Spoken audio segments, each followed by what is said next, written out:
غیر ضروری قسم کے اخراجات, غیر ضروری قسم کی مصیبتوں میں پڑ جاتے ہیں, اور اس کی وجہ سے پھر ہم ہر وقت مصیبت میں رہتے ہیں.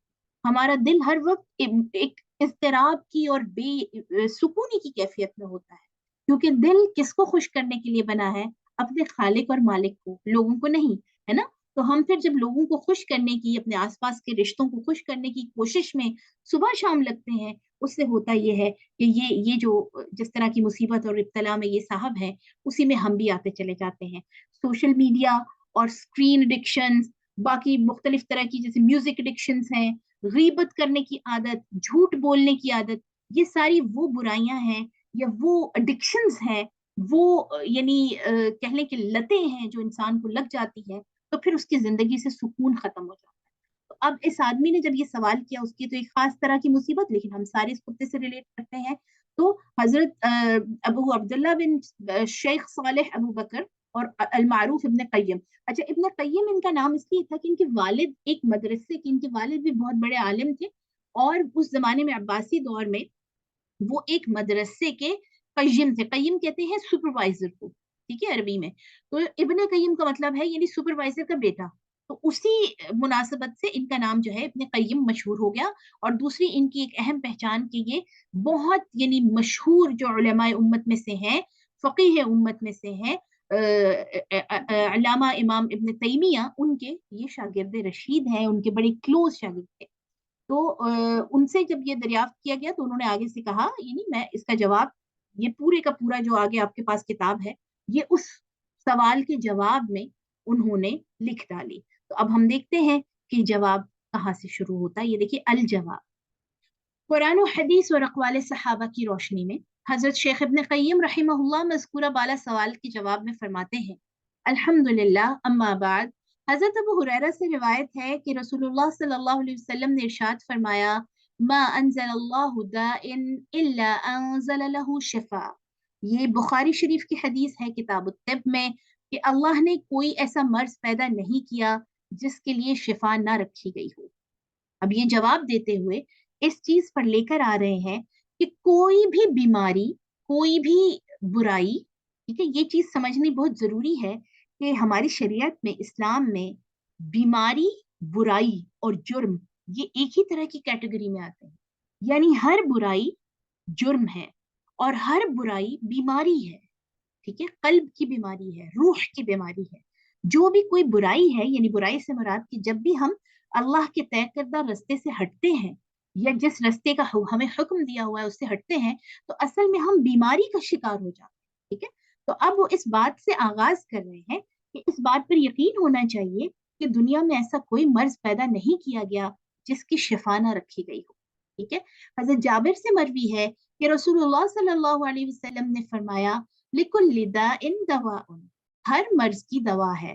فَإِذَا أُصِيبُ دَوَاءُ الدَّاءِ, جب کبھی کسی بیماری کی دوا صحیح طریقے سے کی جاتی ہے, بِرَاءٍ یعنی اچھے طریقے سے, بِإِذْنِ اللَّهِ تَعَالَى یعنی وہ پھر مریض اچھا ہو جاتا ہے اللہ کے حکم سے. یہ صحیح مسلم کی حدیث ہے, باب لِكُلِّ دَاءٍ دَوَاء, یعنی حضرت جابر کی حدیث کا بھی وہ ریفرنس دے رہے ہیں. دیکھیے, یعنی علاج قرآن اور سنت کی روشنی میں. اور یہاں پر ایک بہت ہمیں خوش قسمتی ہماری الحمدللہ ہے کہ ہم ڈائریکٹلی احادیث کو ان کی جو اتھینٹسٹی ہے, یہ دیکھیں آگے ریفرنس اس کے ساتھ دیکھ رہے ہیں, اور انشاءاللہ یہ جب آپ آگے کوٹ کریں گے, دوسروں تک پہنچائیں گے, تو آپ کے لیے آسانی ہوگی. تو حضرت جابر کی حدیث میں بھی یہ ہے کہ ہر مرض, جو انہوں نے روایت کی پیارے نبی صلی اللہ علیہ وسلم سے, کہ ہر مرض کی دوا ہے, لیکن وہ اس کا مسئلہ یہ ہوتا ہے کہ صحیح طریقے سے کی نہیں جاتی. تو جب کبھی کسی مرض کی صحیح طریقے پر دوا کی جاتی ہے تو اللہ کے حکم سے وہ مریض اچھا ہو جاتا ہے. اسی طرح حضرت اسامہ بن شریک سے مروی ہے کہ رسول اللہ صلی اللہ علیہ وسلم نے فرمایا کہ ان اللہ لم ينزل داء الا انزل له شفاء. مسند احمد کی حدیث ہے کہ اللہ تعالی نے ہر بیماری کے لیے دوا اور شفا اتاری ہے. علمہ من علمہ, جاننے والا اسے جانتا ہے, وجہلہ من جہلہ, اور جو نہیں جانتا وہ نہیں جانتا. یعنی کوئی ایسی, یہاں سے یعنی کیا پتہ چلا اور کس پوائنٹ پر لے کر آنا چاہ رہے ہیں, اپنی بیماری اور اپنی جو گناہ اور جس برائی میں وہ صاحب انوالو تھے اس کا جواب دیتے ہوئے کہ اس چیز کو ذہن میں رکھنا چاہیے مجھے اور آپ کو بھی, کہ کوئی ایسا مرض نہیں ہے, کوئی ایسی ایڈکشن نہیں ہے, کوئی ایسا نشہ نہیں ہے, کوئی ایسا یعنی کسی بھی طرح کی برائی نہیں ہے کہ اس کا علاج نہ ہو, اس کی کوئی دوا نہ ہو. اور اللہ نے ہر بیماری کی دوا اتاری ہے, ہر بیماری کا علاج ہے. تو یہاں سے میرا اور آپ کا ایمان مضبوط ہونا چاہیے کہ دنیا میں کوئی ایسی بیماری نہیں جس کی کوئی شفا یا دوا اللہ نے نازل نہیں کی, لیکن کوئی جانتا نہیں ہے اس کو, اگر اس تک پہنچا نہیں ہے تو یہ الگ بات ہے. تو یہاں سے ہمیں پتہ چلا کہ کسی بھی بیماری کو اگر ہم یہ سمجھیں کہ یہ لا علاج ہے, جیسے اللہ نہ کرے کسی کو کینسر ہو جائے تو یہ سمجھا جاتا ہے کہ اس کو ایک لا علاج بیماری لگ گئی, اب تو یہ اللہ کے پاس ہی چلے جائیں گے. اور یہ ایک اوور آل ہمارا یعنی ایک رویہ ہوتا ہے جس کی وجہ سے ہر انسان جب اس طرح کی موذی بیماریوں سے اللہ محفوظ رکھے تو اس میں جب جکڑا جاتا ہے تو وہ انتہائی مایوسی کا شکار ہوتا ہے. ٹھیک ہے, اس کے علاوہ اور بہت ساری بیماریاں ہیں جن کے حوالے سے یہ کہا جاتا ہے کہ اس کی کوئی شفا نہیں, لیکن یہ حدیث مجھے اور آپ کو کچھ اور سمجھا رہی ہے. ایک اور حدیث میں یہ الفاظ مروی ہے, ان اللہ لم یضع داء الا وضع له شفاء. اللہ نے سوائے یعنی اللہ نے کوئی بیماری ایسی پیدا نہیں کی کہ جس کی شفا نہ رکھی ہو, او دواء یا اس کا کوئی علاج نہ ہو, الا داء واحد, سوائے ایک بیماری, اللہ نے سوائے ایک مرض کے تمام بیماریوں کی شفا یا دوا پیدا کی ہے. تو صحابہ نے جب آپ صلی اللہ علیہ وسلم نے فرمایا کہ ایک بیماری کے علاوہ سب کی دوا ہے, تو صحابہ نے عرض کیا کہ یا رسول اللہ وہ ایک مرض کون سا ہے؟ آپ نے فرمایا الحرم, یعنی بڑھاپا. ٹھیک ہے, یعنی بڑھاپا, ایجنگ, یعنی آپ جو گزرتے ہوئے وقت کے حدوں جب بڑھاپے تک پہنچ جاتے ہیں تو اب آپ دوبارہ سے جوان نہیں ہو سکتے. ٹھیک ہے, تو بڑھاپے سے جو لنکڈ بیماریاں ہیں یا بڑھاپے کی وجہ سے کمزوریاں ہیں جو عمر کے کچھ خاص حصوں میں آ کر جب انسان بہت نقاہت اور بہت ہی کمزور ہو جاتا ہے تو اس وقت پھر یہ نہ سوچے اب کہ وہ بالکل بھاگنے لگے گا اور جاگنگ کرنے لگے گا, کیونکہ بڑھاپا ظاہر ہے ایک سسٹم ہے جسم کا کہ وہ آہستہ آہستہ جسم میرا اور آپ کا ہر گزرتے دن کے ساتھ اپنے اختتام کو جا رہا ہے. ٹھیک ہے, تو یہ چیز ایک بہت ہی یقین کی کیفیت کر رہی ہے ہمارے اندر پیدا کہ تمام بیماریوں کی شفا ہے. تو کوئی بھی انسان کسی بھی بیماری میں, اگین بیماری یعنی برائی بھی ہے, بیماری جرم بھی ہے, بیماری یعنی کوئی ایسی عادت جو کہ اللہ کے بتائے ہوئے طریقے یا قرآن و سنت کے بتائے ہوئے طریقے کے خلاف ہے تو وہ بیماری ہے. تو کوئی ایسی چیز نہیں ہے جس کا علاج نہ ہو. ٹھیک ہے, اب یہاں سے میں ایک اور چیز میں اپنے آپ کو بھی اور آپ کو بھی سمجھاتی چلوں کہ ہماری اکثر عادت ہوتی ہے کہ ہم لوگوں کے بارے میں ایک رائے رکھتے ہیں کہ وہ تو نہیں درست ہو سکتا, اس کا کوئی علاج نہیں, وہ کبھی بھی درست نہیں ہو سکتا. وہ یعنی ایک انسان کے بارے میں جو ہماری ایک اوپینین بن جاتی ہے کہ جی اس کی عادتیں ایسی ہیں, اس کو تو اللہ ہدایت ہی نہیں دے سکتا, بھئی یہ تو ہے ہی جہنمی, نعوذ باللہ. یعنی کہاں تک, کس لیول تک ہم چلے جاتے ہیں نا. امام ترمذی نے اس حدیث کی توثیق میں ھذا حدیث صحیح کہا ہے, یعنی حدیث صحیح ہے, اتھینٹک ہے. ٹھیک ہے, یہ حدیث, اب یہ ابن قیم فرما رہے ہیں کہ یہ حدیث امراض قلب و روح یعنی دل اور روح کے تمام مرض, تمام بیماریوں, امراض اجسام و ابدان یعنی جسم جو ہے یعنی فزیکل, اسپرچل اور فزیکل, جسمانی اور روحانی تمام امراض اور اس کے علاج و دوا پر مشتمل ہے. یعنی یہ جو حدیث ہے, جو ہمارے سامنے حدیث صحیح آئی کہ اللہ نے ایک بیماری کے علاوہ ساری بیماریوں کی شفا یا دوا پیدا کی ہے, تو اس سے پتہ چلا کہ کوئی ہمارے جسم میں, ہماری عادتوں میں یعنی سائیکولوجیکلی, اسپرچولی, فزیولوجی کے حساب سے کوئی ایسی بیماری نہیں ہے جس کا علاج موجود نہیں ہے. ٹھیک ہے, اور رسول اللہ صلی اللہ علیہ وسلم کا ارشاد ہے کہ جہالت بیماری ہے. ٹھیک ہے, لا علمی. اب وہ مزید ریلیٹ کر رہے ہیں اپنی بات کو, جو جواب جس تک وہ لے کر آنا چاہتے ہیں کہ سب بیماریوں کے, تمام امراض کے, تمام جو ڈیزیزز ہیں ان کی دوا اور ان کی شفا موجود ہے, لیکن جہالت یعنی لا علمی, یہ پتہ ہی نہیں ہے. ٹھیک ہے, جب معلوم نہیں ہے تو وہ بیماری ہے, اور علماء سے دریافت کرنا اس کی دوا اور علاج ہے. یعنی جب آپ کو کسی بات کا پتہ نہیں ہے تو آپ اس کے بارے میں علماء سے دریافت کریں, جو اس کو جانتا ہے, جو قرآن اور حدیث کے علوم کو سمجھتا ہے, اس سے اپنی اس دوا کا پتہ لیں اور اس بیماری کا حل تلاش کریں. جیسا کہ امام ابو داود اپنی سنن میں, یعنی جو سنن یہ حدیث کی کتاب ہے, وہ حضرت جابر بن عبداللہ سے روایت کرتے ہیں کہ ہم ایک مرتبہ سفر میں تھے. بڑی اہم حدیث آنے والی میری بہنوں, کہ ایک دفعہ سفر میں تھے تو ایک شخص کو پتھر سے چوٹ لگ گئی اور اس کا سر زخمی ہو گیا. اس کے بعد ایک بار اسی سفر کے دوران اسے احتلام ہو گیا، یعنی نائٹ فال، ضرورت وہ غسل کی پیش آ گئی. تو اس نے اپنے ساتھیوں سے دریافت کیا کہ اس حالت میں مجھے تیمم کرنے کی اجازت ہے. یعنی اب اس کے سر پر چوٹ لگی، سر اچھا خاصا زخمی ہو گیا. تو اس نے آس پاس کے جو اس کے ساتھی تھے اس سفر میں، ان سے پوچھا کہ میں چونکہ زخم ہے میرے سر میں، تو مجھے اب غسل واجب ہو گیا ہے مجھ پر، تو مجھے اب تیمم میں کر لوں کیونکہ زخم ہے میرے سر پر. تو ساتھیوں نے کہا کہ تمہیں پانی پر قدرت ہے، یعنی تیمم تو تب کیا جاتا ہے کہ جب پانی پاس نہ ہو، پانی موجود نہ ہو، لیکن تمہاری تو یعنی پانی تمہارے اختیار میں ہے، اس لیے ہمارے نزدیک تمہیں تیمم کرنے کی رخصت و اجازت نہیں. ٹھیک ہے، یعنی تمہیں تیمم نہیں کرنا، تمہیں غسل ہی کرنا ہے. چنانچہ اس شخص نے غسل کر لیا جس سے وہ مر گیا. رسول اللہ صلی اللہ علیہ وسلم کو اس واقعے کی اطلاع ملی تو آپ نے فرمایا قتلوہ قتلہم اللہ، ان لوگوں نے اس کو مار ڈالا، اللہ انہیں موت دے. یعنی آپ کو اتنا شدید غصہ آیا، اتنا آپ کو اس بات پہ غم ہوا کہ انہوں نے، یعنی جو ساتھی تھے جنہوں نے یہ مشورہ دیا تھا کہ پانی ہے جب تو تم نہاؤ، تیمم کیوں کرنا ہے، تو آپ نے فرمایا کہ لوگوں نے اس کو مار ڈالا ہے، اللہ انہیں موت دے. وہ جب خود مسئلہ نہیں جانتے تھے تو کسی دوسرے سے کیوں نہیں پوچھ لیا.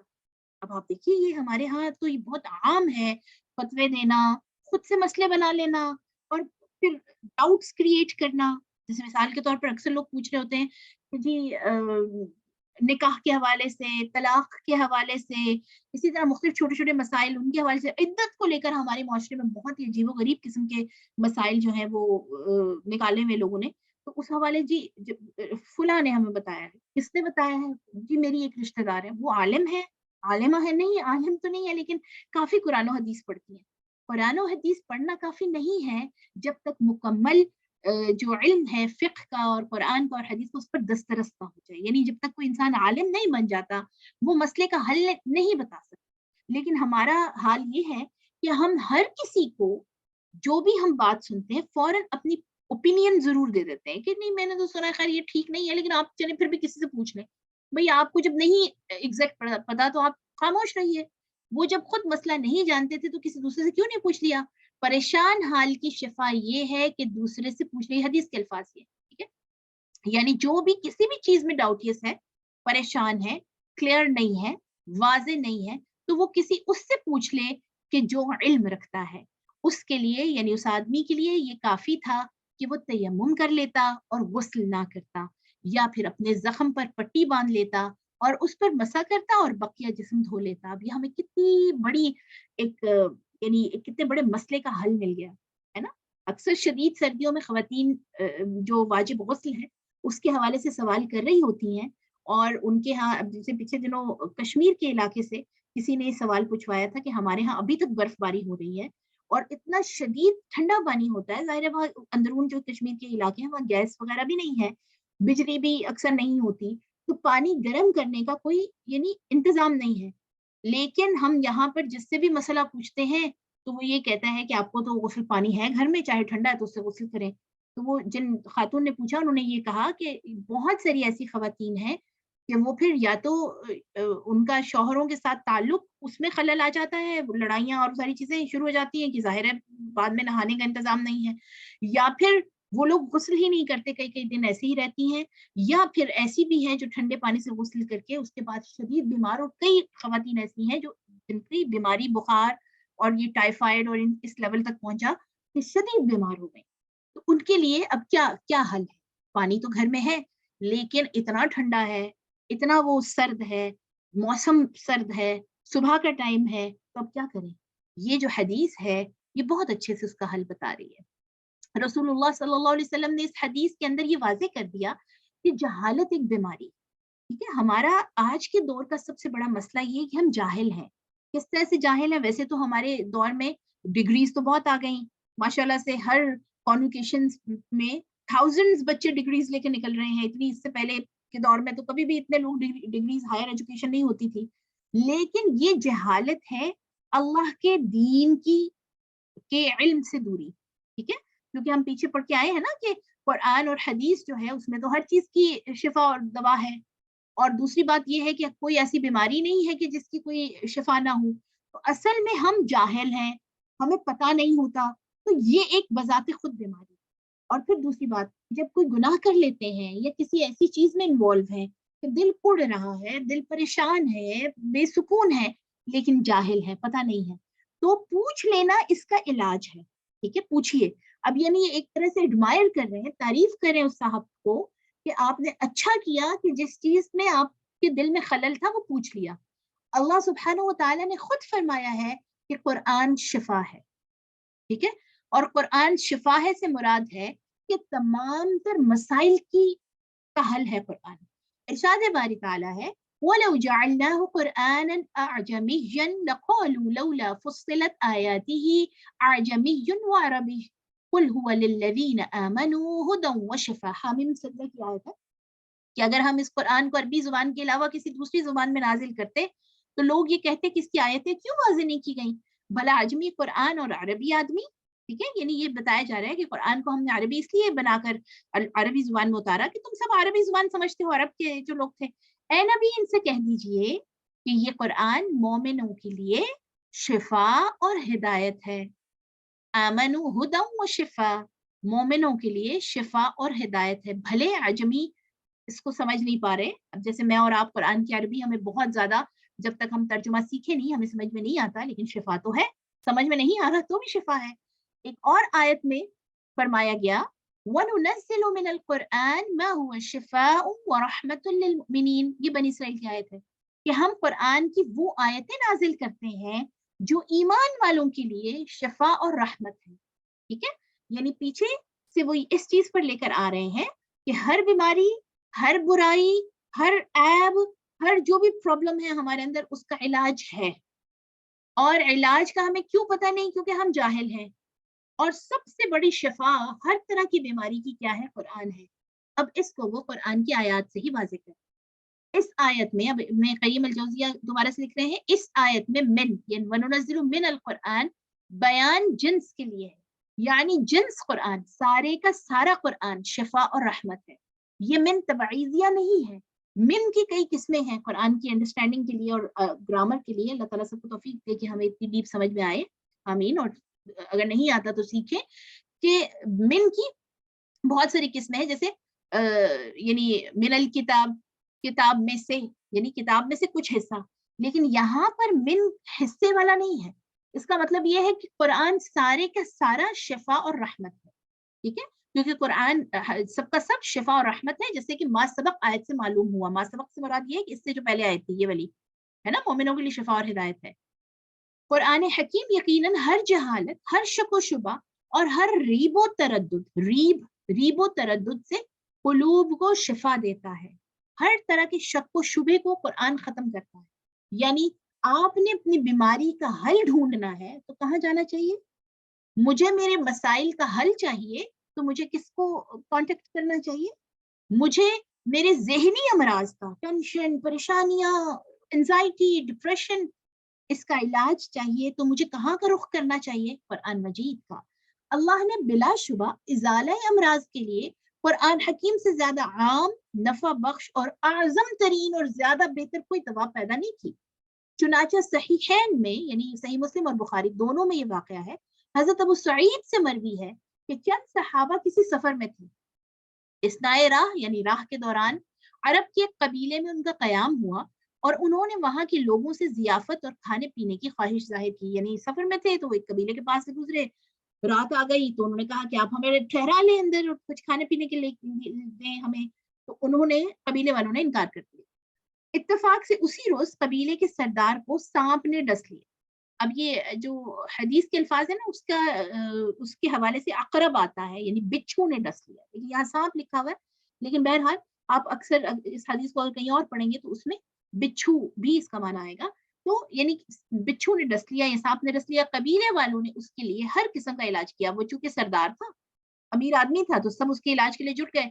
ہر قسم کی سعی کے باوجود کسی دوا سے اسے آرام نہ ہوا. ٹھیک ہے، آخر قبیلے کے ایک آدمی نے کہا کہ ان 9 وارد آدمیوں کے پاس جا کر دریافت کرو.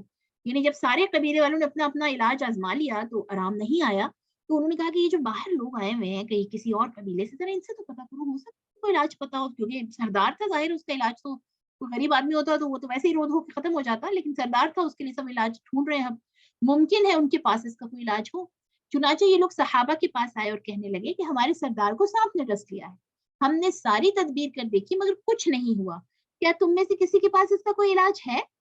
صحابہ میں سے ایک نے کہا کہ ہاں، تم نے ہماری مہمان نوازی نہیں کی، اس لیے جب تک تم اس کا معاوضہ مقرر نہیں کرو گے، ہم قطعاً علاج نہیں کریں۔ ٹھیک ہے، یعنی پہلے تم سے مدد مانگی، تم نے نہیں کی، تو اب ہمیں اس کا پھر علاج جو ہم کرنے جا رہے ہیں اس کا پھر ہمیں ریوارڈ چاہیے۔ اس کے بعد بکریوں کی ایک ریوڑ، یعنی ریوڑ سے مراد یہ ہے کہ 30 50 60، یعنی ایک بڑا ریوڑ معاوضے میں طے ہوا۔ ایک صحابی وہاں تشریف لے گیا۔ اب یہ دیکھیے اتنی خوبصورت صحابہ کرام کی عادت تھی کہ یہ ابو سعید الخدری سے حدیث مروی ہے۔ اب وہی گئے تھے، وہی وہاں تشریف لے کر گئے علاج کے لیے، لیکن صحابہ کی عادت تھی کہ وہ اپنی بڑائی نہیں بیان کرتے تھے۔ ٹھیک ہے، آپ بہت ساری حدیث میں اس طرح دیکھیں گے کہ ہم میں سے کسی شخص نے یہ اچھا کام کیا، وہ خود ہی ہوتے ہیں لیکن اپنی بڑائی خود نہیں بیان کرتے۔ تو ایک صحابی وہاں تشریف لے گئے اور الحمدللہ رب العالمین یعنی سورہ فاتحہ پڑھ پڑھ کر اس پر دم کرنا شروع کر دیا۔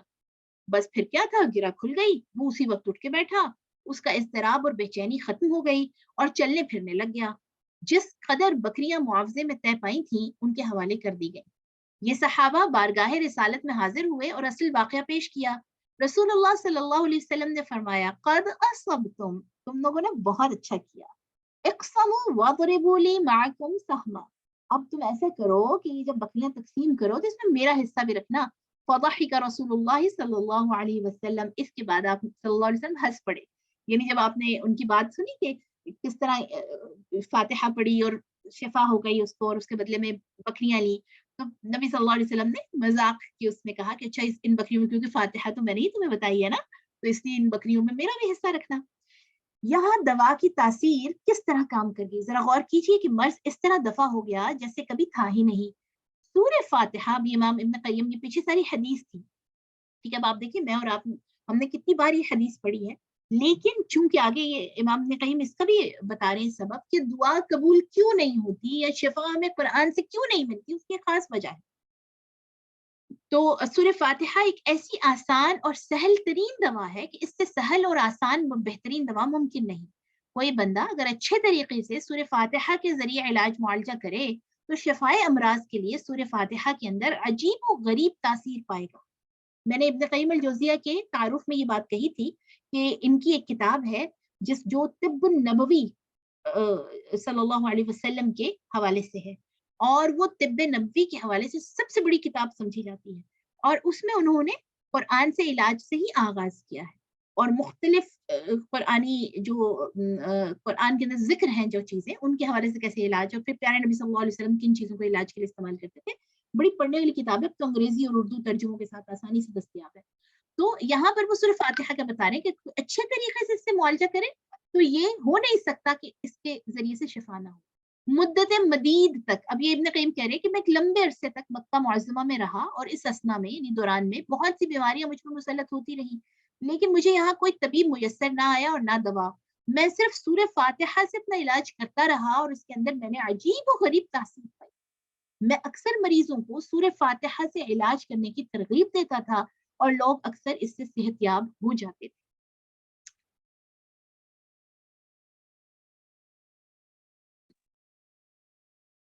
یہاں یہ بات قابل فہم ہے کہ ایسے اذکار، آیات، دعائیں جن سے شفا مطلوب ہو یقیناً نافع اور شفا بخش ہوتی ہیں۔ ٹھیک ہے، جیسے سورہ فاتحہ کا انہوں نے حوالہ دیا تو اس کے بعد اس کو مزید وہ کلیئر کر رہے ہیں کہ ایسے تمام اذکار، آیات، دعائیں جو حدیث سے ہمارے سامنے آتی ہیں یا قرآن مجید کی جو پچھلی آیات ہیں ان سے جو ہمیں پتہ چلا کہ قرآن تو شفا ہے، لیکن اس کے لیے ضروری ہے کہ محل اس کی قبولیت کی صلاحیت رکھتا ہو۔ محل سے مراد یہ ہے یعنی جس کے اوپر وہ دعائیں پڑھی جا رہی ہیں، محل یعنی جو پرسن افیکٹڈ ہے، افیکٹڈ ون، جس کے اوپر وہ آیات اور وہ دعائیں پڑھی جا رہی ہیں یا جو پرابلم میں ہے اور وہ جو دعائیں ہیں یا صورتیں ہیں یا جو بھی آیات ہیں ان کو پڑھ رہا ہے، اور فاعل اور عامل کی قوت و ہمت اور اس کی تاثیر بھی قبولیت محل کی مقتضی ہو۔ فاعل یعنی کرنے والا، ڈوئر، یعنی اگر کوئی دم کر رہا ہے، جیسے اب وہ سعید خدری